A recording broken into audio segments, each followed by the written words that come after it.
اللہ الرحمن الرحیم۔ اللہ تبارک و تعالیٰ کے پاکیزہ نام سے آغاز کرتے ہیں جو بہت مہربان نہایت رحم والا ہے۔ جیسے کہ آپ کو معلوم ہے کہ الحمدللہ بخاری شریف کے درس کا سلسلہ جاری و ساری ہے، اور تقریباً 12 حدیثوں کا متن اور اس سے متعلقہ جو نکات اس سے حاصل ہو رہے تھے، جو درس حاصل ہو رہا تھا، وہ آپ کی خدمت میں ہم پیش کر چکے ہیں۔ 13ویں، 14ویں اور 15ویں حدیث پچھلے پروگرام میں ہم نے آپ کی خدمت میں پیش کی تھی، اور اس کی وضاحت ابھی چل رہی تھی۔ 13ویں میں نبی کریم صلی اللہ علیہ وسلم نے ارشاد فرمایا کہ اس ذات کی قسم جس کے قبضہ قدرت میں میری جان ہے، تم میں سے کوئی بھی شخص اس وقت تک کامل مومن نہیں ہو سکتا جب تک کہ میں اس کے نزدیک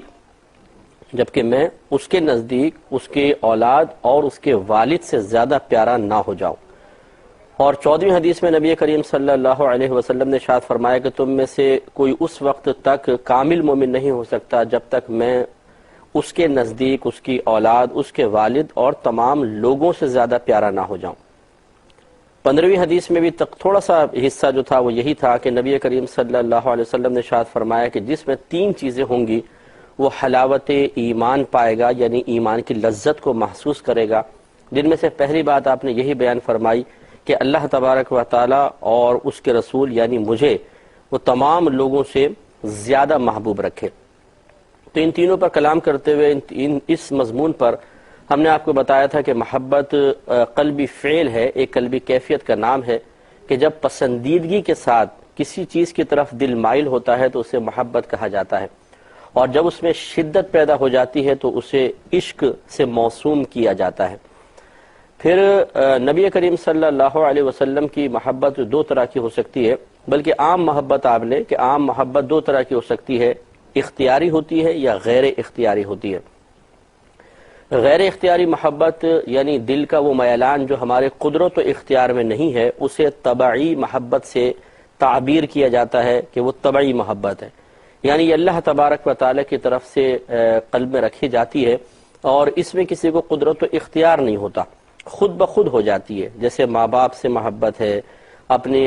ذاتی ملکیت میں موجود چیزوں سے محبت ہے، انسان جوتے سے، کپڑوں سے محبت کرتا ہے، اسی طرح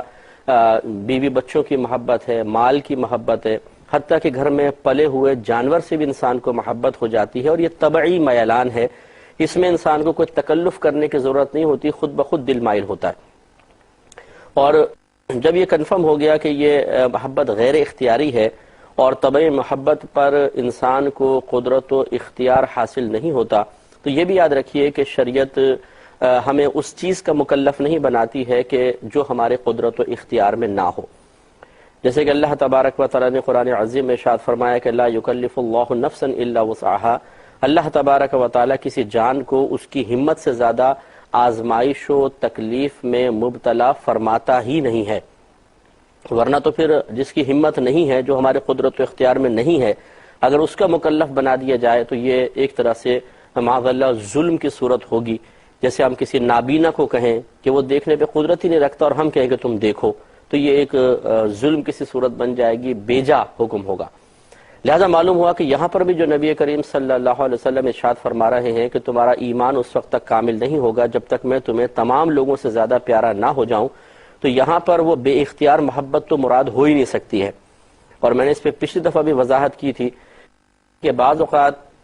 اس میں کوئی تعجب کی بات نہیں ہے، خصوصاً جو لوگ دینی کسی ماحول سے وابستہ نہیں ہوتے یا مذہب کے زیادہ قریب نہیں ہوتے، تو ان کے بارے میں کوئی تعجب کی بات نہیں ہے کہ ان کا قلب نبی کریم صلی اللہ علیہ وسلم کی طرف میلان کے سلسلے میں بہت زیادہ کوتاہی کا شکار ہوتا ہے، اور مادی اشیاء، دنیاوی اشیاء کی محبت اس سے زیادہ غالب ہوتی ہے۔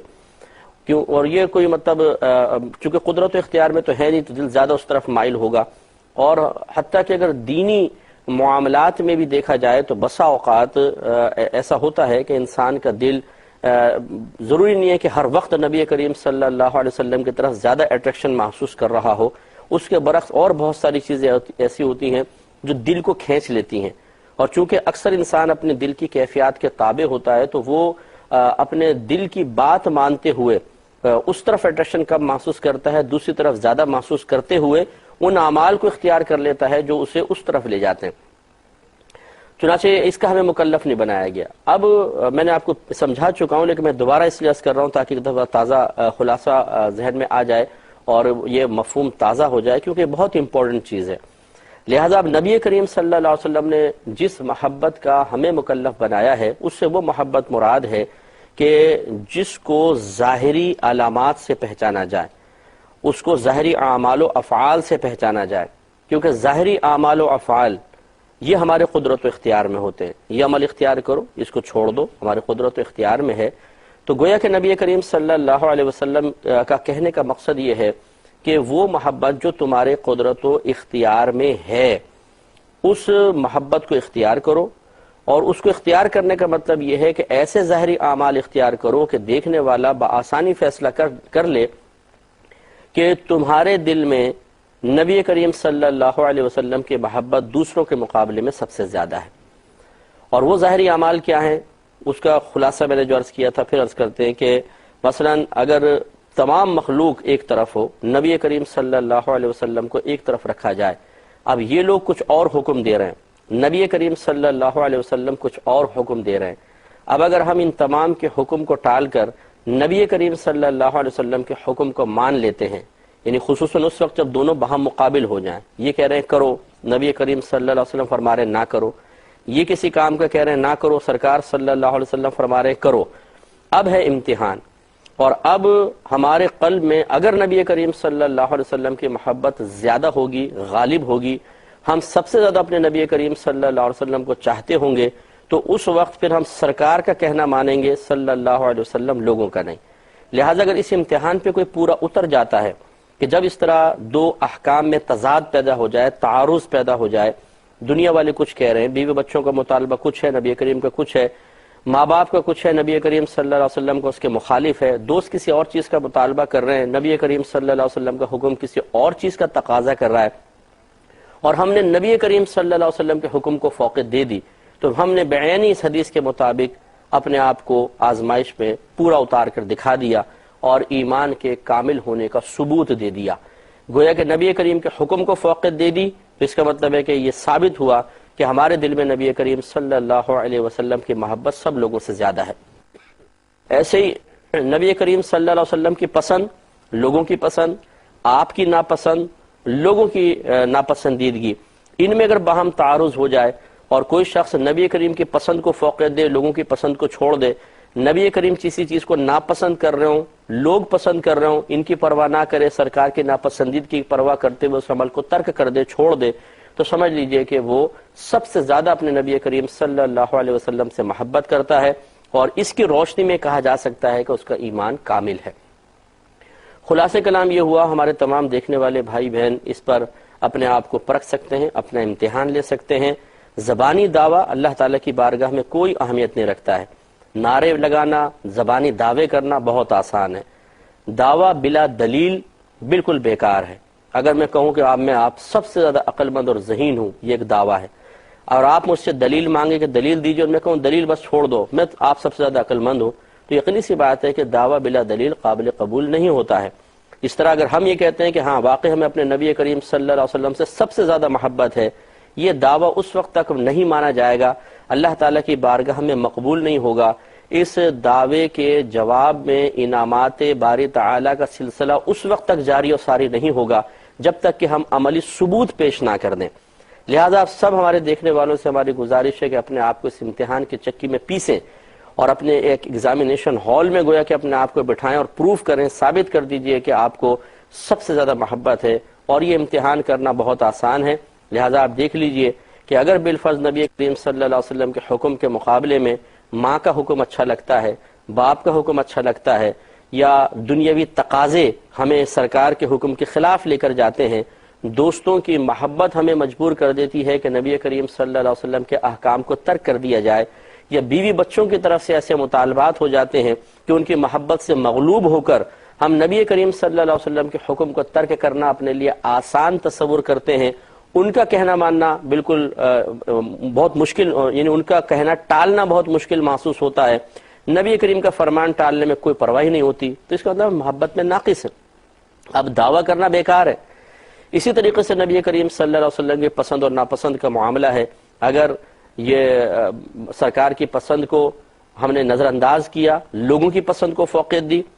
وہ چاہے بولنے میں ہو، اٹھنے بیٹھنے میں ہو، لباس وغیرہ کے معاملے میں ہو، دیگر اور اعمال کے معاملے میں ہو، سرکار کسی چیز کو پسند کر رہے ہیں، لوگ اس کے مخالف کسی اور چیز کو پسند کر رہے ہیں، اور ہم نے سرکار کی پسند کو نظر انداز کر کے لوگوں کی پسند کو فوقیت دے دی، ایمان ناقص ہے۔ اسی طرح ناپسندیدگی کا معاملہ ہے۔ تو معلوم یہ ہوا کہ سب سے پہلا اسٹیپ تو اگر اس دعوے کی سچائی کو ظاہر کرنا ہے وہ یہ ہے کہ ہمیں یہ معلوم ہو کہ نبی کریم صلی اللہ علیہ وسلم نے ہمیں کس چیز کے بارے میں کیا کیا حکم دیا ہے، آپ کس کس چیز کو پسند کرتے ہیں اور آپ کس کس چیز کو ناپسند فرماتے ہیں۔ یہ تمام جب فہرست آپ کے میرے ذہن میں ہوگی، اس کے بعد پھر ہم فیصلہ کر سکیں گے کہ اب کس کا حکم سرکار کے حکم کے خلاف ہے، کس کی پسند نبی کریم کی پسند کے خلاف ہے، اور کس کی ناپسندیدگی نبی کریم صلی اللہ علیہ وسلم کی ناپسندیدگی کے خلاف ہے۔ پھر جب یہ فیصلہ ہو جائے گا، ہم یہ اس علم کی برکت سے بات جان لیں گے، مثلا کہ ماں کا حکم نبی کے حکم کے خلاف ہو رہا ہے۔ مثال کے طور پر ماں کہتی ہے کہ بیٹا تم داڑھی مت رکھو، تم ابھی چھوٹے ہو، تمہاری عمر کم ہے، داڑھی ابھی مت رکھو،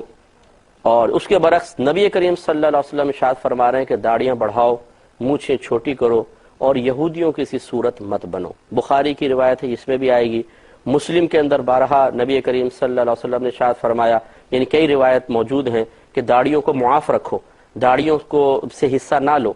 ہاں ایک مشت جیسے نیچے پکڑ کر پھر ایک مٹھی کے بعد کاٹ سکتے ہیں جیسے صحابہ سے ثابت ہے، لیکن خلاصہ کلام یہ ہے کہ اب ٹکراؤ پیدا ہو گیا۔ ماں کا مطالبہ ہے کہ بیٹا داڑھی مت رکھ، نبی کریم صلی اللہ علیہ وسلم فرما رہے ہیں کہ داڑھی رکھو، مقابلہ ہو گیا، بالکل تعارض ہے ان دونوں احکام میں۔ اب ہے امتحان، اگر ایمان کامل ہوگا، ماں سے بدتمیزی نہیں کریں گے، ماں کو سخت لہجے میں جواب نہیں دیں گے، خاموشی اختیار کر کے ماں کا اس مقام پہ کہنا نہیں ماننا ہے، کیونکہ اب یہ کہنا ماننا گناہ ہے، نبی کریم صلی اللہ علیہ وسلم کے قول کو فوقیت دے دی گئی تو سمجھ لیجئے ایمان کامل ہے۔ ایسی بہنیں گھر والے کہہ رہے ہیں بے پردہ ہو جاؤ، برقع مت پہنو، تم یہ بڈھی محسوس ہوتی ہو، عمر سے بڑی لگتی ہو، اس طرح اسکارف مت لیا کرو، دیکھنے والے عجیب سا فیل کرتے ہیں، اور نبی کریم صلی اللہ علیہ وسلم پردے کے احکام ارشاد فرما رہے ہیں، دونوں میں ٹکراؤ پیدا ہو گیا۔ اب یہ وقت امتحان ہے کہ اپنے آپ کو محبت میں کامل ثابت کیا جائے، اپنے ایمان کی کاملیت کو ثبوت دیا جائے۔ تو اگر کوئی بہن نبی کریم صلی اللہ علیہ وسلم کا اپنے نبی کا کہنا مانتے ہوئے پردے کا کو اختیار کرتی ہے اور دوسرے کا کہنا نہیں مانتی ہے لوگوں کا، چاہے وہ شوہر کی شکل میں ہو، چاہے بڑے بھائیوں کی شکل میں ہو، ماں باپ کی شکل میں ہو، یہ ایسی چیزیں ہیں کہ اس میں کسی مخلوق سے کسی معاملے میں کمپرومائز نہیں ہو سکتا ہے۔ گناہ ثواب کا معاملہ ہے، نبی کریم کے واضح احکام ہے، قرآن کے واضح احکام ہیں، تو لہٰذا اگر کوئی بہن پردہ اختیار کرتی ہے اور سب کی مخالفت مول لے لیتی ہے تو اس کا مطلب ہے کہ ان کا ایمان کامل ہے۔ تو خلاصہ کلام یہ ہے کہ تھوڑا سا اگر ہم غور و تفکر فرمائیں تو ہمیں معلوم ہوگا کہ ہمارے مسلمانوں کی بلا مبالغہ 95% آبادی ایسی ہوگی کہ جو دعوی محبت رسول میں سب سے آگے ہے، لیکن ثبوت محبت رسول میں یا مطلب ثبوت کاملیت دعوی محبت رسول میں وہ بہت پیچھے ہے۔ جب ثبوت پیش کرنے کی باری آتی ہے تو ہمیں پتہ چلتا ہے کہ اللہ تعالیٰ اس کے رسول کے احکام کو بے دردی کے ساتھ پس پشت پھینک دینا آج مسلمان کی عادت بن چکی ہے۔ سرکار کی پسند کو کون دیکھے جی، چھوڑو، سرکار اگر کسی چیز کو ناپسند کرتے ہیں چھوڑ دیجئے، بیوی ناراض نہ ہو، بچے ناراض نہ ہو، دوست ناراض نہ ہو، ماں باپ راضی رہیں، دنیا والے راضی رہیں، بس یہ ہمارا مطمع نظر ہوتا ہے۔ لیکن ہم یہ نہیں سوچتے کہ میدان محشر میں یہی ماں باپ ہوں گے، بیوی بچے ہوں گے، اور یہی دنیا والے کھڑے ہوں گے، ایک طرف نبی کریم صلی اللہ علیہ وسلم ہوں گے۔ بتائیے شفاعت کون کرے گا؟ وہاں کی آفات سے کون بچائے گا؟ جنت کا پروانہ کون دلوائے گا؟ اللہ تعالیٰ کی بارگاہ سے حساب کو آسان کون کروائے گا؟ حضرت ایک صحابی نے پوچھا، حضرت انس غالباً رضی اللہ تعالیٰ عنہ اس کے راوی ہیں، عرض کیا رسول اللہ صلی اللہ علیہ وسلم میدان محشر میں آپ کو میں کہاں تلاش کروں؟ فرمایا سب سے پہلے مجھے حوض کوثر پر دیکھنا، میں اپنے امتیوں کو پانی پلا رہا ہوں گا۔ عرض کیا اگر وہاں پر آپ کو نہ پاؤں تو؟ فرمایا میزان عمل پر دیکھنا، میں اپنے امتیوں کے ترازو کو پلڑوں کو بھاری کروا رہا ہوں گا۔ عرض کیا اگر وہاں پر بھی آپ کو نہ پاؤں تو؟ فرمایا پھر پل صراط کے پاس دیکھنا، میں اپنے امتیوں کو پل پار کروا رہا ہوں گا۔ اب دیکھیے کہ ان تینوں مقام پہ نبی کریم صلی اللہ علیہ وسلم کا موجود ہونا اس لیے تو نہیں ہے کہ حوض کوثر پہ آپ پیاسے کھڑے ہوں گے، پانی پینے آئے ہوں گے، یا آپ کا نام اعمال تل رہا ہوگا، یا پل صراط سے آپ گزرنے میں مشکل محسوس کر رہے ہوں گے وہاں پہنچیں گے، نہیں، ہمارے لیے تو وہ نبی جو آخرت میں دنیا میں ہم پر اتنے مہربان، اتنے کرم فرمانے والے ہیں، جن کے قدموں کی گرد کی برکت سے آپ نے میں نے ایمان پایا، اسلام پایا، اللہ کی معرفت حاصل ہوئی تو دائمی طور پہ جنت کا ٹھکانہ بھی حاصل ہوگا۔ امتحان یہی ہوتا ہے۔ صحابہ کرام علیہم الرضوان اس امتحان میں پورے اترے اور انہوں نے اپنے نبی کو فوقیت دی، قیامت تک کے لیے نام کو زندہ کر لیا۔ ہم اپنے نبی کریم سے محبت کا دعویٰ کرنے کے باوجود آپ کے اعمال و افعال کو اتنا ناپسند کرتے ہیں کہ اسے اختیار کرنا معاذ اللہ اپنی شان کے لائق نہیں سمجھتے ہیں۔ بسا اوقات کوئی اگر اختیار کیے ہوتا ہے اسے حقارت کی نگاہ سے دیکھتے ہیں، بلکہ مشورہ دیتے ہیں بعض لوگ، جی اپنے بچوں کو سمجھاؤ، یہ کیا جوانی کے اندر اس نے داڑیاں بڑھا لی ہیں اور یہ کہتا ہے جی نبی کی سنت اپنا رہا ہوں، نبی کا طریقہ اپنا رہا ہوں، ابھی کوئی عمر ہے ان کی عمل کرنے کی؟ اب اس سے پوچھو کہ چلو اس کی تو عمر نہیں ہے، تمہاری عمر تو ہو گئی ہے کہ نہیں ہو گئی؟ اتنے طویل عمری کے باوجود جوانی میں تو آپ نے یہی ضابطہ اختیار کیا کہ ابھی یہ عمل کی عمر ہی نہیں ہے، بڑھاپے کی دہلیز پہ قدم رکھنے کے باوجود آپ کی عملی حالت ابھی تک نازک ہے، تو بتائیے وہ کون سی زندگی کا حصہ ہے جس میں نبی کریم صلی اللہ علیہ وسلم کی محبت کا عملی ثبوت دیتے ہوئے آپ کے طریقوں کو اختیار کریں گے؟ اب اس قسم کے کوشچن کر لو تو سیخ پا ہو جاتے ہیں، تم کل کے بچے ہم سے بحث کر رہے ہو اور یوں وہ جواب جب نہیں بن پڑتا انسان لاجواب ہو جاتا ہے، اور لاجواب ہونا ہی پڑے گا۔ ناحق پر قائم شخص کبھی بھی صحیح جواب نہیں دے سکتا ہے، اسے آئیں بائیں شائیں مارنی پڑتی ہے، ہر دھرمی اور ضد کو اختیار کرنا پڑتا ہے۔ جس طرح معاذ اللہ ثم معاذ اللہ کفاران قریش کو آپ دیکھ لیں، یہود و نصارہ کو دیکھ لیں کہ نبی کریم صلی اللہ علیہ وسلم کی تبلیغ کے جواب میں جب سرکار نے دلائل کثیرہ سے ثابت فرمایا کہ تمہیں ایمان لانا لازم ہے تو کوئی دلیل ان کے پاس موجود نہیں تھی، بس ہر دھرمی تو تباہ ہو گئے۔ تو ہمیں تھوڑا سا سوچنا چاہیے، غور و تفکر کرنا چاہیے، اور اپنے ایمان کو کاملیت کی طرف لانے کے لیے عملی کوششیں کرنی چاہیے۔ لہٰذا اب یاد رکھیں کہ جتنی نبی کریم کی محبت قلب میں زیادہ ہوگی، آپ کا پیار زیادہ ہوگا، آپ کی طرف میلان زیادہ ہوگا، اتنا ہی آپ کے احکام کو ماننا، آپ کے طریقوں کو اختیار کرنا اور آپ کی ناپسندیدگی والے اعمال کو چھوڑ دینا ہمارے لیے آسان ہو جائے گا۔ اس محبت کو بڑھانے کا طریقہ یہ ہے، میں آپ کو عرض کر دیتا ہوں، جو علماء اسلام نے لکھا کہ نمبر 1، نبی کریم صلی اللہ علیہ وسلم کا کثرت سے ذکر کیا جائے۔ جو آپ نے فضائل سنے ہیں، جب موقع ملے لوگوں کے سامنے ان فضیلتوں کو بیان کریں یا آنکھیں بند کر کے ان کے بارے میں سوچیں، تو جب کسی کی عظمت پر انسان غور و تفکر کرتا ہے، اس کے فضائل و مناقب کو اپنے ذہن میں لے کر آتا ہے تو محبت میں اضافہ ہوتا ہے۔ دوسرا، ایسے لوگوں کے ساتھ رہنے کی کوشش کریں جو نبی کریم صلی اللہ علیہ وسلم سے بڑی محبت کرتے ہوں، آپ کے طریقے پر چل رہے ہوں، تو ان کی صحبت کی برکت سے محبت میں اضافہ ہوگا۔ تیسرا، درود پاک کی کثرت کریں، کہ درود پاک ایک ایسی چیز ہے جو غیر محسوس طریقے سے ہمارے روحانی تعلق کو نبی کریم صلی اللہ علیہ وسلم کے ساتھ مضبوط سے مضبوط تر کر دے گا۔ حتیٰ کہ اولیاء اعظام نے یہاں تک بیان فرمایا کہ جب ایک انسان درود پاک کی کثرت کرتا ہے تو یہ درود اس کی روح کو صاف کرتا رہتا ہے، پالش ہوتی رہتی ہے، حتیٰ کہ اس کی روح اتنی صاف ہو جاتی ہے کہ پھر براہ راست روح مبارک رسول صلی اللہ علیہ وسلم سے فیض حاصل کرنا شروع کر دیتی ہے۔ تو درود پاک کی کثرت ہونی چاہیے۔ اس کے علاوہ خوش الہان نعت خوانوں کی نعتیں سنیں، جس میں نبی کریم صلی اللہ علیہ وسلم کے بارے میں اچھے اور معقول اور شریعت کے مطابق اشعار پڑھے گئے ہوں اور خوش الہانی کے ساتھ پڑھے گئے ہوں، اس سے بڑی محبت میں اضافہ ہوتا ہے۔ پھر انشاءاللہ انسان دیکھے گا کہ آہستہ آہستہ اس کے لیے وہ کام جس کو وہ پہلے اپنے لیے ناممکن یا کم از کم بہت زیادہ مشکل تصور کیا کرتا تھا، وہ آسان ہونا شروع ہو گئے۔ اور ہمارا دیکھنے والوں کے لیے مشورہ یہی ہے، سننے والے بھائی بہنوں کے لیے مشورہ یہی ہے کہ دیکھیے زندگی دوبارہ نہیں ملے گی۔ مذہب اسلام میں دوسرے جنم کا کوئی تصور نہیں ہے، ایک ہی دفعہ اللہ نے ہمیں پیدا فرمایا ہے، دنیا میں ہمیں بھیجا ہے، اس کے بعد پھر ہم مر کے قبر میں پہنچیں گے۔ دوبارہ زندگی ملے گی تو میدان محشر کی ملے گی، اور یعنی قیامت میں ملے گی، اور اس کے بعد پھر کبھی موت نہیں ہے۔ لہٰذا عمل کا موقع یہ دنیا میں ہے، چاہیں تو نفسانی خواہشات کے تابع ہو کر شیطان کی اطاعت کر کے ہم وقت گزار دیں، اور چاہے تو اپنے ایمان کو کامل کرتے ہوئے تھوڑی بہت تکالیف اور پریشانیوں کو برداشت کر لیں، اور آخرت کا اخروی انعام اور آخرت کی اخروی راحتیں جو دائمی راحتیں ہیں حاصل کر لیں۔ اللہ تعالی ہمیں دوسری صورت اختیار کرنے کی توفیق عطا فرمائے، آمین۔ وآخر دعوانا ان الحمد للہ رب العالمین۔